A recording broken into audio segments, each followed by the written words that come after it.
Okay, so we were looking at a new block of flats that we've just bought, and all the kitchens are pretty nasty. Some of them need replacing, some of them need refurbing.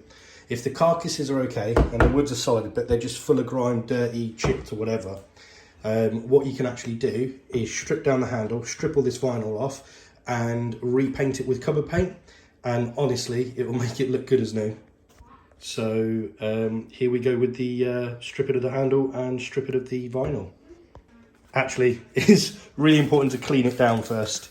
So we're just using sugar soap to clean off the back. The back will obviously remain. Doesn't matter cleaning the front because obviously it's going to be stripped off anyway. Remember to keep the handles.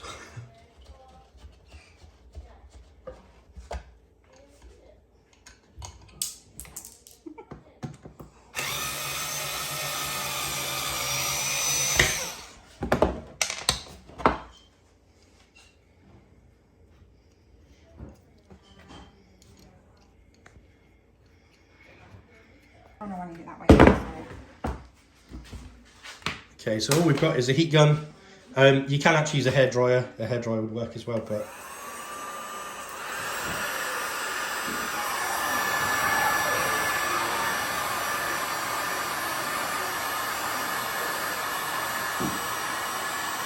when we did the first kitchen, we didn't use a heat gun, and I can tell you now, the heat gun definitely saves time, or a hairdryer.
And it's as easy as that. And as long as the wood's not blown out, swelled up or got moisture in it, these will be good just to paint straight over. We'll show you the painting step next, and we'll show you in the kitchen once it's on, and then we'll show you the what we do with the sideboards. Okay, so this is cupboard and cabinet paint for refurb. You need to give it a damn good mix when you open it. A damn good mix when you open it. And then all we've done is shoved it on some throwaway coffee cups. so we can get all around the edges and stuff done. We're just going to roller it on.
Nosy chicken in the background.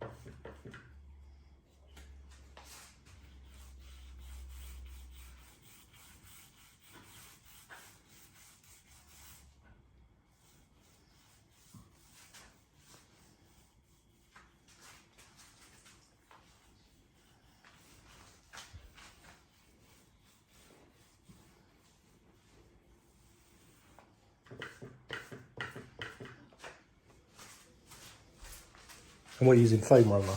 Yeah. Yeah, okay, so we're using a foam roller to apply it. Yeah, you need about 2 coats. Yeah. The first one you just soak straight in.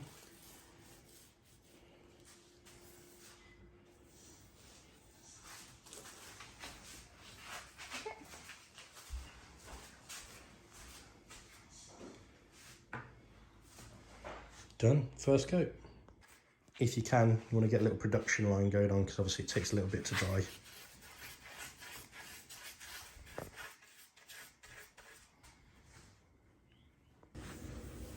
So this is the kitchen. As you can see, the drawers were all rough. It was pretty bad. They were all wonky, so it's got to have new runners, new drawers in.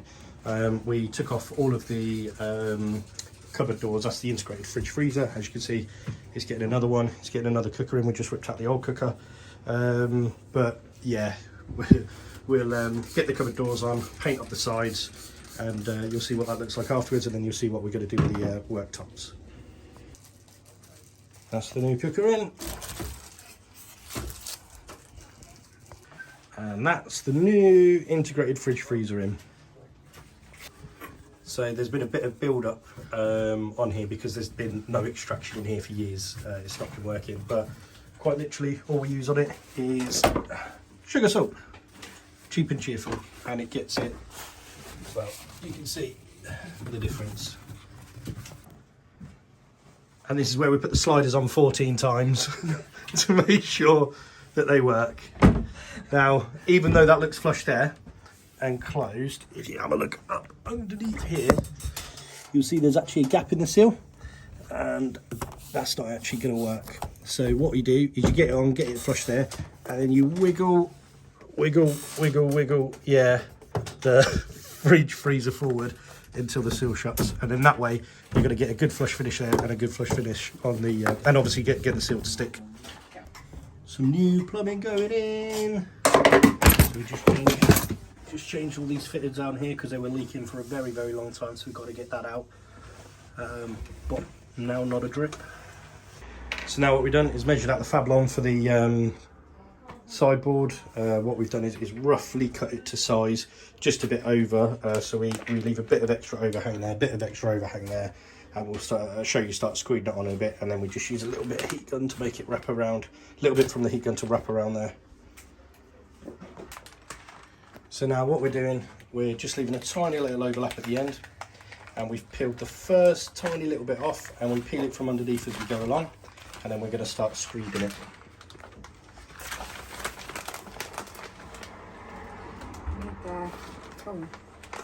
Oh yeah, where is it? I don't know. We'll be back in a minute. Found it.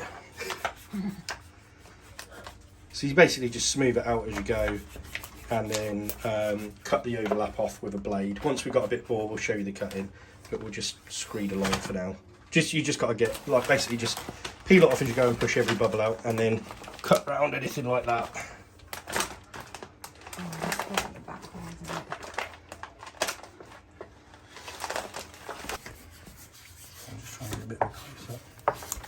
Can't really see the bloody bubbles, but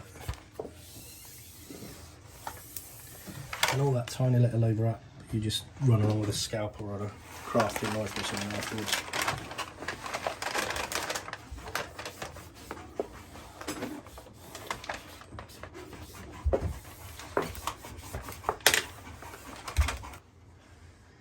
So now we've come up to this first edge here on this bit, so what we're going to do is try and keep a continuous piece, so it means cutting around it and cutting down that side there, just with a little scalpel there.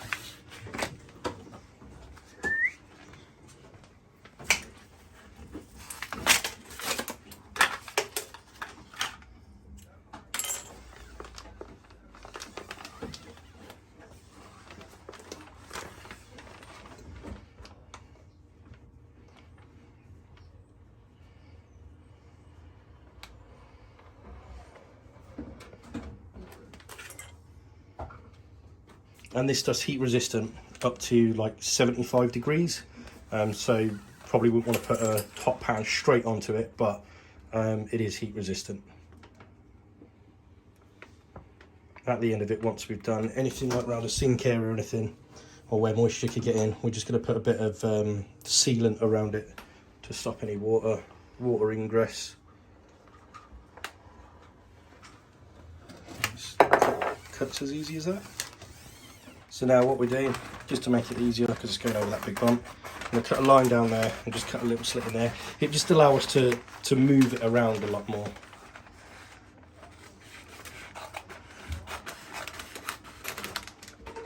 Just by roughly cutting out where we need. So now that we've cut out that section, it's just a lot easier to cut down there, to screed it in down there, and then cut with a scalpel along the edge, and you just have it as one continuous piece, which looks a lot nicer. I mean, there will be abutment joints to it, but the less you have, the better.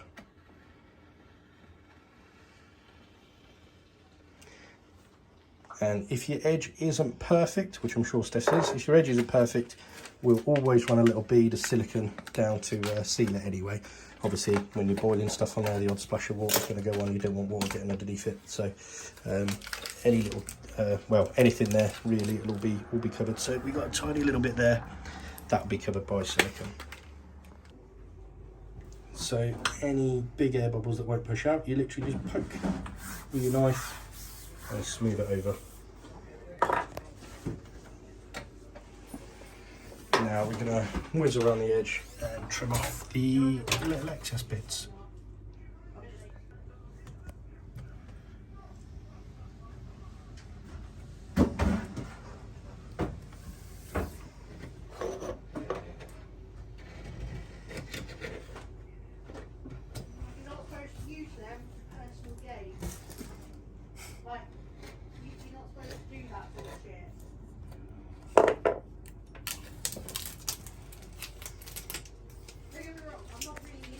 So we're just sugar soaping in, cleaning down the other side now in preparation.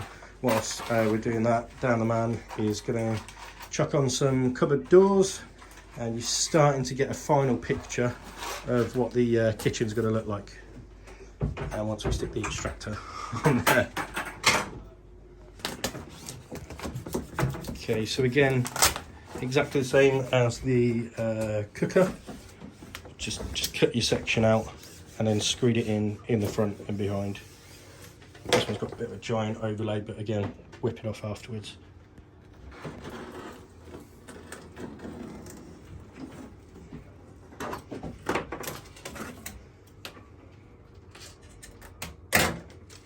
It's really, really important to get a bead of silicone around here, because obviously it is a wet area and it will get water ingress, so definitely a bead of silicone around it. So we're just installing these drawers here. We couldn't salvage the old ones, but as you can see, this was standard cover paint from B&Q, just the basic range, and that was bought from Howden's. The colour match is almost identical. Once it's in, I'll do a sweep over, you won't be able to tell the difference, but we're just making sure they're straight and getting the runners in and getting the drawers in. Okay, so as we've done over here, we've put a bead of silicone around the back to seal it, around the sides to seal it, around the cooker to seal it, and most importantly, around the sink to seal it.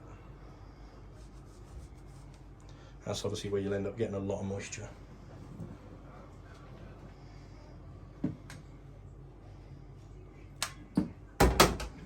Lip finger, run it down, smush it in,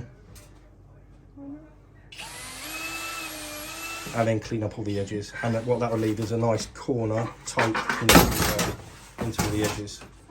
And then just throw some stuff around. Oh no. That's it.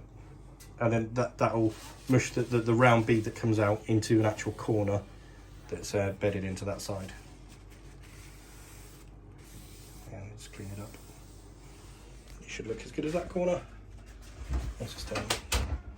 So now we've got the extractor going on. It's wired in. It's only shocked down twice.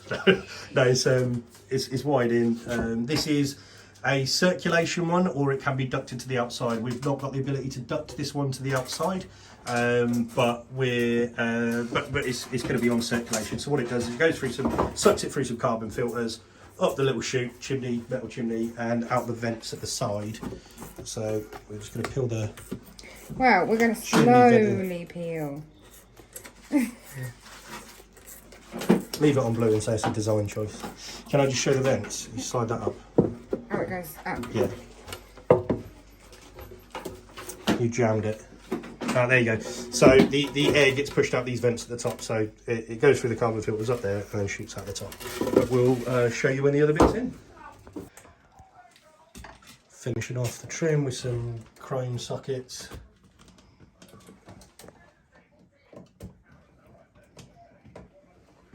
Steph's winning. So here we are, end of day one. We've got the refurbed cupboards on. We've got the fablon on the worktop. We got it sealed in. We've got the new oven in. We've got the new fridge freezer buzzing away, getting cold. We've got the new extraction fan installed. Lights on there. The sockets in, but we didn't have a time to paint the kickboards, so that's it's Friday, so that's a job for next week. It's pretty late on a Friday, and the drawers, we didn't get all the runners in to slot the drawers in, so and it's time now. But Not bad for a refurb for the day.